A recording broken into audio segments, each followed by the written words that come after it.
British Rail's new line will plough through this sports ground in Hillingdon after crossing a farm which will have its house demolished.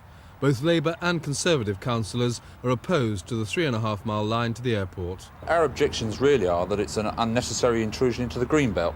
The proposal that they're putting forward is will mean a viaduct and cut and cover overground railway through the Greenbelt in Harlington, whereas Hillingdon Borough have employed consultants who've come up with a proposal which submerges the track. Hillingdon hired some of the country's best consultants to find a route that causes no damage. They've come up with one that leaves existing BR tracks at Southall, tunnels under these sidings and stays underground all the way to Heathrow.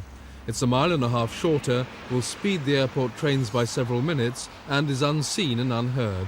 It's also only 10% more expensive. Today Parliament began considering BR's route and Hillingdon's proposal.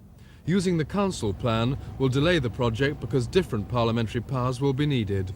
But Hillingdon's consultants say it'll be to everyone's benefit in the end. Simon Neve, Thames News.